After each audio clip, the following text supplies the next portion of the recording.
Our special guest today is a talented actress who was diagnosed with cancer. She's a fighter and a crusader, and her experience will inspire you to consider all the options when faced with your own health challenges. Lourdes Colon is with us today. I'm Mike Tucker, and we're here to help you create your best life possible.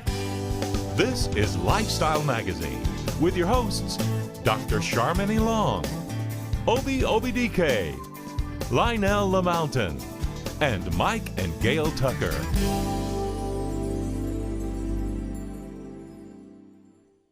Lourdes Colon was an actress on the rise when she was sidelined by lymphoma. Now in recovery, she realized an even more important role she needed to play. Welcome to Lifesyle Magazine. Welcome. Thank you. So glad you're here. Me too. Now, we want to get to the diagnosis in just a little bit, the cancer, but I want to talk about your life before cancer. What were you doing?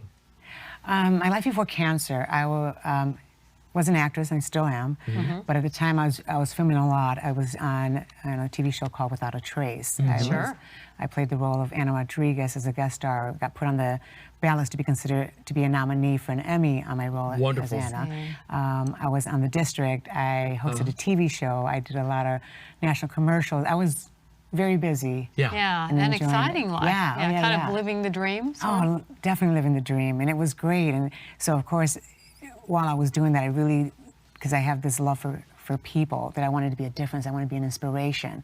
And so I always thought that would be where I was going to get the inspiration, was through my acting. Yeah.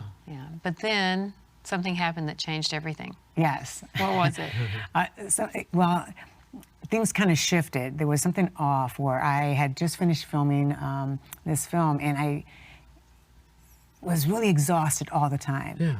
I would nap, and I just could not get myself to be rested enough. So more than normal. I mean, Very more than normal. Like, I just could not shake it off. And then I ended up with a lump on my neck. And that was like a really huge clue. So I thought, okay, there's a lump on my neck. I'm really exhausted. And so I pretty much knew. You put two and two together. Yeah, and I'm like, it feels like I might have cancer, but I really don't want to say that. 'Cause, you know, Were you hesitant to go do anything about it? I mean, like, if I don't, it will go away, or it won't be true. Yeah. It's kind of like that. Like, if I ignore it, it'll just go away, kind of thing. So I knew I had to go to the doctor, and I hated going to doctors because like the doctor visit, you're sitting there forever, just waiting to get called in. It's just like that whole. I felt like it just took away so much of my time. So I just didn't want to go, and then I didn't want to be told. Exactly. I so relate to that. Yeah. Like, don't tell me anything that's not going to be good. So I kind of avoided it for a while to go to the doctor until I had no other choice. Yeah. And when you went, what did you find out?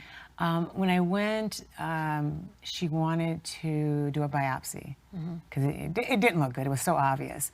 And so it was just kind of like, she did the biopsy. Everything was just quick. They did the biopsy. They called me in. I went in, and then she said, the results came back, and you have Hodgkin's lymphoma. Hodgkin's lymphoma. Yeah. That's the bad one, right? Right, that was the one. I think all of them are. There's not a good one, is there? There's not a good one.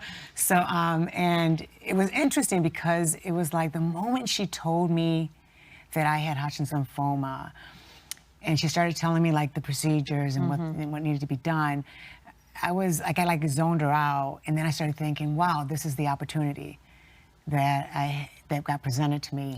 I could be a difference. Right at that moment. That very moment, I thought, I need to pick up a camera, I need to do research, I need to figure this out, and be a difference. That is an amazing response. That is.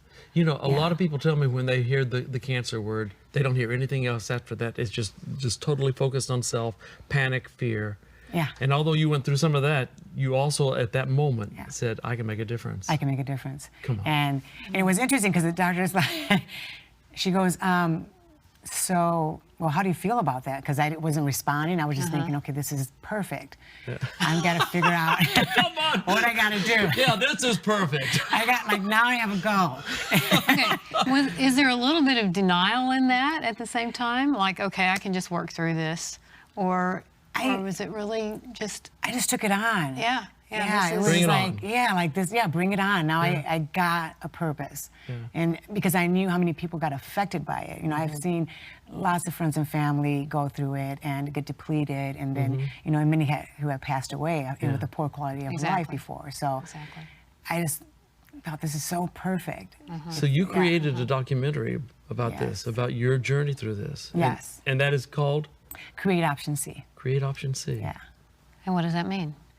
Well, Create Option C, Option C means, you know, it's like almost getting creative and really doing the research, kind of taking back your power and figuring out what it is you need to do that's going to work with your body. And I felt that, you know, most people when we get diagnosed, we get scared and we have fear step in, and then we're panicked and we're thinking I'm gonna die, and and what am I gonna do, and what am I gonna tell my family, my friends, and you know the whole ordeal.